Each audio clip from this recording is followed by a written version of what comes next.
Hello, travel advisors, and welcome to Baxter Media's Travel Agent Appreciation Virtual event. And today is the Cruise Symposium, and we have an incredible cruise panel lined up for you of esteemed cruise industry leaders, and we're happy that you are with us today. Thank you for being on the call. My name is Charles Sylvia, and I am Vice President of Industry and Trade Relations with CLIA, Cruise Lines International Association, and we are here with these leaders to help you increase your cruise sales and maximize your cruise sales productivity.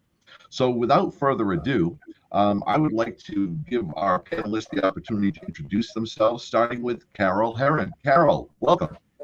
Thank you, Charlie. I am excited to be here today. I'm with Regent almost 20 years. Starting June 1st, it'll be my 20th anniversary with Regent 7 Seas Cruises. And I currently I'm Vice President of Field Sales. So the folks that come and visit agencies are the group that I manage, the best in the business, I will say. Well, thank you, Carol. We're delighted to have you. Derek, welcome. Thank you very much. It's great to be here today. Great to see my industry colleagues. My name is Derek Lloyd. I am Vice President of Field Sales for Norwegian Cruise Line. So similar to Carol, I oversee the entire field sales group. I would, debate her in that I would say that we have the best field sales team in the industry. But we have the yeah. Okay. Thank you for being here, Derek. And I would be remiss if I did not acknowledge that we have a CLIA Lifetime Achievement Award winner, a CLIA Hall of Famer here in Adolfo Perez. Welcome, Adolfo. Thank you, Charlie. Big honor to be in the Hall of Fame. Thanks for mentioning that. I certainly wouldn't have. My name's Adolfo Perez, and I am the Senior Vice President of Global Sales and Trade Marketing for Carnival.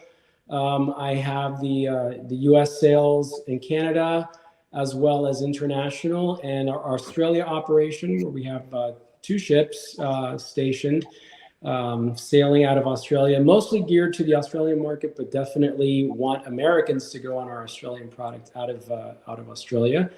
And it's a great pleasure. I've been at Carnival for 40 years, and I would argue that we have the best sales team. So Derek and Carol. And I know Michelle's going to say the same thing. Yeah. And thank you for the segue, Adolfo. Michelle Sutter, welcome. How are you? I'm great, Charlie. Thank you so much for having me. I'm grateful for the opportunity. I'm the Vice President of North America Sales, leading the Holland America line sales team. And I will agree with my panelists that we all have amazing sales teams. And we're so fortunate to work in an industry where we're selling cruises. So I'm grateful to be here, and thank you for the opportunity. And congratulations again to you, Adolfo, on your Lifetime Achievement Award. That's a major accomplishment. Thank you. True honor. Thank you, Michelle. And ladies and gentlemen, before we start the questioning of our distinguished panelists, I'd like to thank Earl and Greg and Dan of Baxter Media for this wonderful opportunity for all of us to be with you. And thank you for being on this call. So let's get started, shall we? And Carol, I'd like to start with you, if I may. What are some of the leading differentiators that set Regent 7 Seas Cruises apart, and what keywords would you have travel advisors keep in mind when thinking about Regent? Well, I think that the word luxury is the first word I'll throw out there with Regent. We are luxury, all-inclusive cruising. And, when we talk about our suite ships, we have a fleet of 6 all-suite ships, which when you're looking at across the fleet, you're always going to find unrivaled space at sea. So true luxury with every luxury included truly gives people that feeling of everything at their fingertips and having this unrivaled space at sea. Thank you, Carol. Derek, what sets NCL apart, and what keywords would you like to have travel advisors keep in mind when thinking about Norwegian Cruise Line? I think that since over 20 years ago, when we launched the concept of freestyle cruising, it comes down to freedom and flexibility. We at the time and continue to have changed what was traditional cruising at the time to make it into much more of a resort style experience where people have the choice to do what they want, when they want, and wherever they want. We obviously, as I think everybody, for all of the travel advisors out there know, we put a big emphasis on our entertainment program on board as well as our specialty restaurants. Thank you, Derek. Adolfo, congratulations, first of all, on Carnival's 50th birthday. Yes, what are some that's what are some definitely a big key deal words for to us. keep in mind? We just celebrated our 50th birthday on March 11th. I'd be crazy if I said one of the words that you think associate with Carnival isn't fun, because fun is what Carnival's all about. And, one of the things that we talk about is choose fun. And I know that sometimes fun can seem a little scary to people because they think it just means a big party. But fun is different for everyone. Fun for me is sitting in serenity, having a cocktail, reading a book, or maybe plunging in the pool. Somebody else might want to join in a pool contest or be in the casino or, go to the disco all night. So I believe that Carnival offers everybody's kind of fun on board our ship. So it's perfect for multi-generational cruises, great kids programs, great for families, and great for couples as well. And I think that, one of the things that Carnival is really known for also is the Caribbean. So we are in the Caribbean big time. We have ships sailing from all over around the U.S., either year-round or seasonally, to the Caribbean, Mexico as well, Alaska, Europe, and like I said, Australia earlier. So it really is a place where you can, get on board and feel the energy and the fun, and participate as much as you want, or just sit back and watch and enjoy the show. Thank you, Adolfo. Michelle, what would you have travel advisors keep in mind when thinking about Holland America Line? Thanks for asking, Charlie. We recently hosted a Attitude of Gratitude Travel Partner Appreciation Cruise on board the Rotterdam in March. And Gus and Torch, our president, shared what I think is really simple with our travel advisors, which differentiates us. And that's our deployment in terms of how Holland America Line delivers the world from your doorstep, meaning you can see the world from a simple domestic flight. And with that, we allow clients to visit 225 different ports in 91 different countries, all on round trip US sailings. And in addition to that, we have more cruises that are 16 nights or longer sailing in and out of the US round trip than any other cruise line, and over 100 cruises in the Caribbean that are 11 nights or longer. So that's something we want people to remember when we're talking about all the complications with travel right now with international travel, is that Holland America Line delivers the world from your doorstep. And also with Alaska, I'd be remiss not to mention that we've been sailing there. This is actually our 75th year anniversary with Alaska, and sailing there longer than Alaska's been a state, and having the most permits to Glacier Bay. And secondly is our mid-sized ships. We really have operating in what we consider a sweet spot. Our ships are small enough to deliver really high level of service, but also small enough to get into ports. So we have the space for the venues and the options for the larger ships, and that combination really allows us to deliver a unique experience for our guests. And finally, I want to say the onboard team, the way they deliver the service is very personal to them and genuine and authentic, and that's something that our mariners and our guests really connect to. So mid-sized ships, the personal service, and seeing the world from your doorstep with Holland America Line. Thank you, Michelle. And so now that we've kind of laid the keel, right, and helped our audience understand what makes each one of your brands different, Derek, I'm gonna start with you first. I'm over the moon excited about Prima and everything that's going on at NCL. Can you share what's new and exciting and what's happening? Because there's so much happening at Norwegian Cruise Line. Yeah, it's one of those things that I think that my colleagues would agree. When you have a new ship coming out, it's an exciting year. It's an exciting 2 years. So as Charlie, you mentioned, we've got the Norwegian Prima. She's going to be delivered to us this summer. So our first sailing is going to be a christening sailing out of Reykjavik on the 25th of August. It's the first new series of ships that we've had in over a decade. So an entire new class, the first of 6. And of course, very excited, Katy Perry is our godmother. So we're going to be seeing a concert performed by her during the christening ceremony for the Prima in Reykjavik. So, it's just the energy, the excitement, everybody is just so ready for this ship to come out. It's great to focus on the positive. And we're going a little bit smaller. So whereas our current class of ships, you're looking at slightly over 4,000 passengers. With the Prima, we're looking closer to 3,300. So we're bringing it down a little bit in size. Thank you, Derek. And it's a year of celebration, it seems, and certainly it is at Carnival, Adolfo. I alluded to the 50th anniversary or 50th birthday of Carnival Cruise Line. What else is going on over there? Well, one of the most exciting things for us this past year was the delivery of the Mardi Gras. As you know, that was the name of our very first ship that ran aground on March 11th, 1972. Which I think was our lucky charm, because it ended up turning out pretty well after all. And for us, the same as with Derek, this is a new class of ship for us.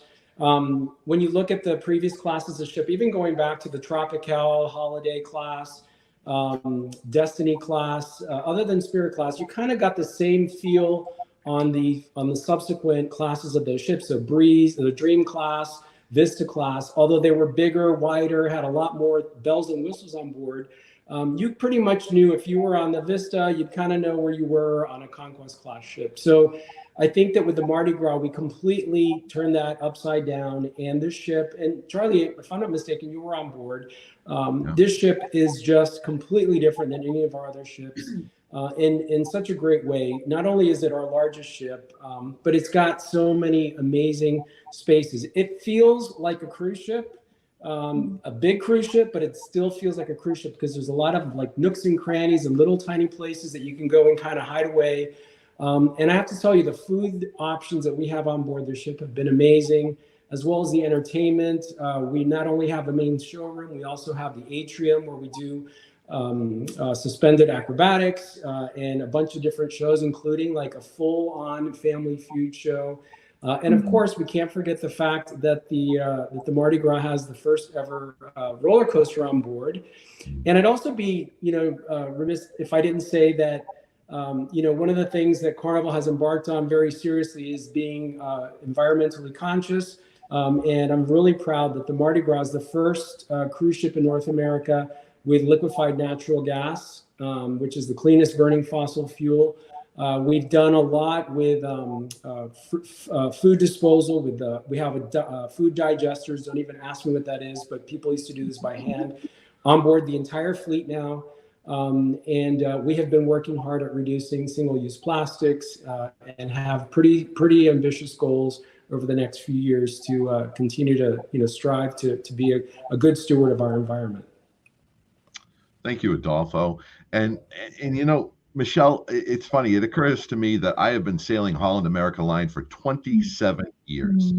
And it seems to me every time I'm aboard one of your ships, there's always something new and fresh. Tell us a little bit about what's going on at Holland America, if you would. Well, thank you, Charlie, for having sailed with us for as long as you have. Our newest ship, the Rotterdam, came out late last year, and she is the third ship from our Pinnacle class ship. And what I love about the Rotterdam and all of our Pinnacle class ships is the music walk, and just how the music is intertwined, not only in the design of the ship, but in terms of the entertainment. I actually sailed 2 weeks ago, I guess it was, with my daughters and husband on the Koningsdam, which is a sister ship to the Rotterdam, on a 2-night cruise from my hometown here in Vancouver, British Columbia. And I wish I could share my screen right now to show you all a photo, but the dance floor was packed at the BB King's Blues Club, and the Rolling Stone Rock Room was going, you know, with the AC/DC and Guns N' Roses. And I share that because I know that there have been perceptions about what Holland America line used to be like. And really, once you experience Holland America line of today, that's what's new and exciting is where we are today, and the entertainment and the music and the fun that we have on board. And also, I would be remiss in not mentioning that next year will be our 150th anniversary for Holland America line. So we're really excited about that, and stay tuned on exciting events and celebrations that we have in store to celebrate this milestone anniversary. That's truly remarkable, Michelle. And Carol, speaking of truly remarkable, you know, I think back to my first Regent experience, and it's when it was. I remember learning that Versace made flatware when I built on Regent. I have to tell you, your brand is extraordinary, and I'm interested to learn what's happening at Regent. Well, we too are celebrating an anniversary. It seems like the year of anniversaries, right? 30 years this year. So pretty exciting for us, for those of the advisors that have been selling us since we're Radisson. We've come a long way, and we announced our third in our Explorer class. We'll be launching in the fall of 23, Seven Seas Grandeur. And, you know, it's the third in the class, so you always find those little things that you can tweak and make better and better. Her tagline is a heritage of perfection, and we've really strived for perfection in this ship and all of our ships. But, you know, just to know that we're all back in the water. Every single one of our vessels has returned to service, and that's just so exciting. And just knowing that, you know, we're back, and it feels so good, and guests are so excited and posting every day about how happy they are to be back sailing with Regent. That's wonderful. Yeah. And as the industry continues to fully restart, and we're almost at 100%, by the middle of summer, all the fleets of all of the brands will be at 100% return to service. So we're really moving into a wonderful chapter in our history. Sure. Adolfo, there are a lot of brand new travel advisors who'll be viewing this panel. And, you know, we're looking to them to help develop their databases and bring people into cruising that maybe have never cruised before. What would you recommend in terms of travel advisors building their databases of prospective clients and creating awareness about Carnival Cruise Line? Yeah, so that's a great question, Charlie. You know, I would say that you're obviously your past guests are, you know, like gold in your safe. And not only are they gold because they come back and they cruise with you over and over again, but they're also a way for you to get additional clients. And by always, you know, and I'm not the only one that'll say this, you know, I've heard many cruise line executives talk about this, is asking for referrals. If you're booking a client that you've booked before, ask them, you know, do they have somebody that wants to travel with them? Or if there's somebody that they'd recommend you to in order to, you know, help them with their travel needs, whether it's on your cruise or any other vacation need. I think that, you know, being, you know, very proactive in that sense and really helping expand, because, you know, if we just stick to our past guests, we're never going to grow, and the industry's growing. You need to grow, and really focusing on finding new to cruise and other clients that are not currently working with you, I think is you know, very important. One of the other ways you can reach them is you can do either virtual or real cruise nights. I mean, I know that those are very old school, but guess what? They work. And even during the pandemic, we had a lot of our travel advisors using our virtual cruise party kit on GoCCL to help them get the word out. So you invite somebody you know, you ask them to invite people they know, and so on and so on, kind of like that Breck commercial from the 70s. And then, you know, obviously being in social media. Social media is an easy way to get your message out, not only to the people that follow you, but you can even boost those posts and you know, expand your audience to try to grab new people into your net and you know, help grow your database. So again, past guests are great, but you need to grow your database through these different various ways, and I'm sure others have ideas as well, to continue to grow as we continue to grow as an industry and you continue to grow as a business. Thank you, Adolfo. Michelle, how are you seeing newer travel advisors creating awareness about Holland America Line? I'm laughing because Adolfo took all my talking points. So I'm gonna. I'm glad I went first. Yeah, exactly. So I'm gonna lean into another area here, which is a quote I've referenced before, and it's making your network. Your network is your net worth, right? So growing your network beyond what Adolfo has shared, because absolutely he's right. It's about, your existing database and referrals. But joining a local business organization, get involved in a special interest group that aligns with your travel style, or sponsor a local event. Database building and networking is really a way to practice relationship building at the end of the day. And each relationship is different. And as we all know, successful relationships are built on mutual trust. So if you work on that network in terms of creating trust with your new network and lay the foundation, it will be fruitful for future business. To Adolfo's point on virtual events, what I wanted to share is based on the data that we've seen is that people are 3 times more likely to attend a virtual event than they are to an in-person event. So that's something to in mind, that it's actually, we're getting higher attendee rates for virtual events than we ever did in person. And to use social, as Adolfo mentioned, but also in using video. The data suggests that people are watching an average of 6 hours and 48 minutes of video a week. And so if you can incorporate video into social media wherever you can, there's a lot of great apps out there where you can piece together video from your own experiences, and the apps will do it really seamlessly in sharing that. So that's another great way to lean into social media to build your database and business. Thank you, Michelle. Now, Carol, I believe it or not, I sold my first luxury cruise when I was in my early 20s, and it was certainly not something that I could have afforded myself at the time, but I was able to sell outside of my wallet and develop a database of luxury clients. So what are you seeing emerging travel advisors doing to sell their first Regent cruise and develop awareness about your brand? Well, ditto to what everyone else said, but I think that people are not utilizing the tools that we have ready to roll for you. We have our Travel Partner Center, so we've already got the social media posts that you can just take and run with.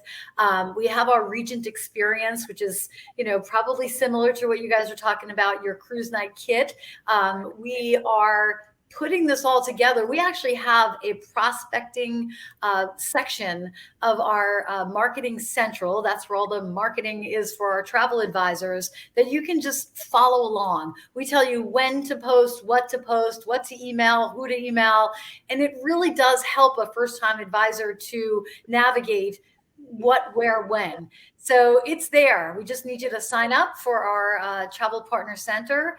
And of course, see what's there that's ready to use. Wonderful. Thank you, Carol. So now, Michelle, I'd like to start with you on this question. We've spoken to the advisors that are just getting started, right, and building their database. But one of the really great things that all of you have in common as cruise line leaders is the fact that you have wonderful visibility into the performance and the traits of your biggest accounts, your top performers. And so, Michelle, could you share with us some of the common characteristics, the common traits that these top performing agents have? Great question. Well, I would say that the top trait would be listening, right? Listen to your clients, listen to really what they're asking, because sometimes they're not actually articulating in the words that they're sharing what they're looking for. But if you actually listen to them and ask the right questions and be really curious, you can uncover much more. Back to like Adolfo's point about leaning into your existing database. When you're talking to your clients, some of the most successful advisors are asking them, like, who would you like to be traveling with, and extending that opportunity beyond the people you're booking. And one of the most, I would say, successful strategies that people are using right now is being the ambassadors of travel. A lot of the travel advisors right now are traveling and showcasing their own travels with their clients. And they're doing this by telling their stories through their social media platforms. And they're showing the excitement and the anticipation and the joy that exists leading up to travel, and then also in the destination, the journey of that. And in parallel with that, it's also sharing the process of navigating the protocols and all the health and safety requirements, and making it look doable and making it real for people. So being really effective in terms of showing people what's possible and taking away kind of those doubts. But I would say in short, though, is listening and being curious are really important qualities in the travel advisor community right now that I'm seeing that the most successful ones possess. Thank you, Michelle. So, Carol, what are the $1 million agents doing that you're seeing? What are their common characteristics? The great part about this business is you can do it so many different ways. There's not just one formula for success, but the common denominator, I think, is communication, staying in touch. Whether it's that, asking the questions, what's on your bucket list? If we see a great opportunity for that destination, we'll send it your way. Who do you like to travel with? All of those things for sure, the communication, but, being with them through the tough times. This really has been an eye-opening experience for the public that thought they can just click and go. They need that counselor to really walk them through all of these difficult, testing and procedures that now have come into our world of travel.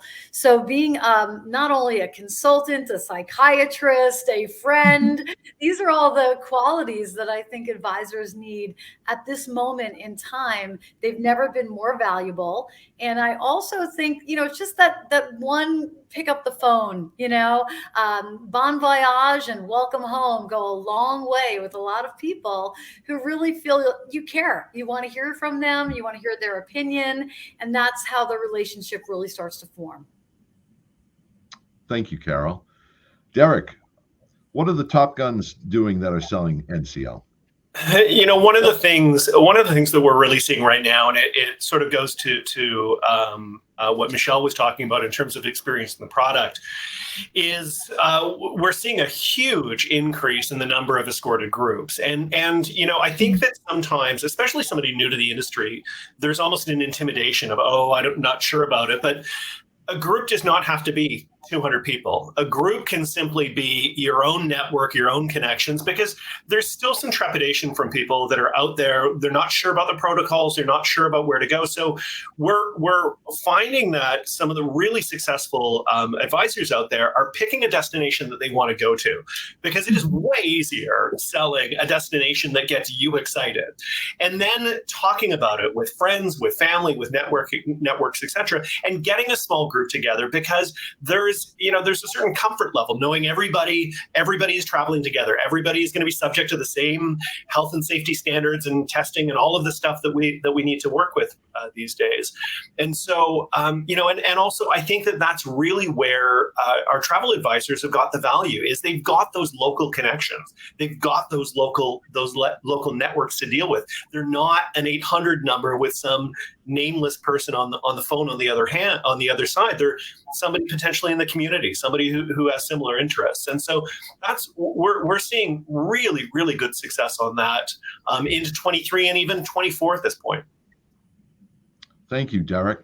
And Adolfo, when I was aboard Mardi Gras, I actually met a travel advisor who was one of your $2 million producers for Carnival Cruise Line. What were some of their secrets? Oh, wow. So look, one of the things, the fact that you met this person on one of our ships, I say is one of the best things that you can do today. Many of the crews have been offering very reduced travel agent rates right now, or free cabins. And we've had over 6,000 travel agents over several months either book and or sail already on one or multiple cruises that at really great rates. And the reason I point this out is because obviously, and it's kind of associated with the things that Michelle was talking about, and Carol as well as Derek. It's all about increasing the divide to your client. I think that today more than ever, travel advisors are than they've ever been. And why is that? Because there are so many questions, right? There are so many rules and regulations. What vaccines are required? Do you require testing? How many days before the testing? What's embarkation like? Can I get a patient? What's it like on board? Do I have to wear a mask? Not wear a mask? And by you having the opportunity right now, forever, at least we all hope it doesn't, that we have this opportunity right now where you can take advantage of these great travel agent rates, get the experience, document all of the things that people are asking about. And by doing those things, not only do you feel more comfortable when you're talking to people, but they feel more comfortable that you've actually experienced it. And maybe you've videoed it, maybe taken pictures, you've posted it on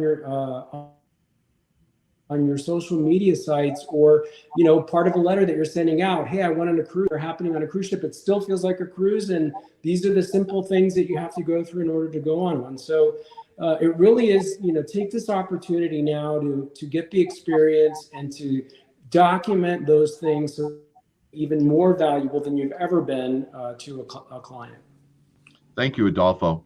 So travel advisors capping this question off: listening, communicating, being that expert resource for them, and leading by example. These are the things that the Top Gun agents are doing, and that you can do as well. We have just a few seconds left, believe it or not. Our half an hour flew by. So I just want to ask one quick and fun question of all of you. And Carol, I'm going to start with you.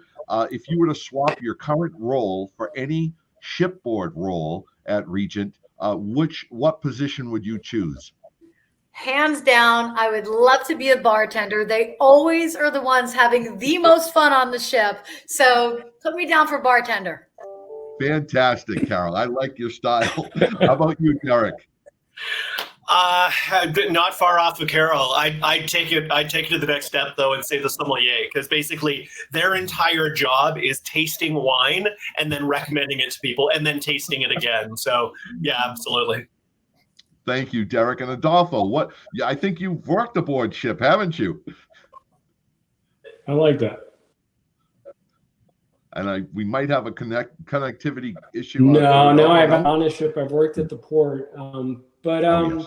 When I was a kid, I wanted it, and unfortunately, my vision wasn't great, and I couldn't, uncorrected back in the day. So I gave up on that. So the other thing I wanted to do on my first cruise, when I went on my first, I said I want to be a ship's captain. So either a ship's captain or a hotel director, I think. Love it, Adolfo. And how about you, Michelle? Well, I actually have worked on ships, and I worked in 3 different roles during my tenure on board. So if I were to go back, I think I would go back as the port and shopping lecturer so I could get all the great deals on the shopping. Oh, that is smart thinking. I love it. Well, to all of you, thank you so much. To our esteemed panel of cruise line leaders, thank you for being on our panel. And to all of you who have just viewed this panel, thank you for the privilege of your time.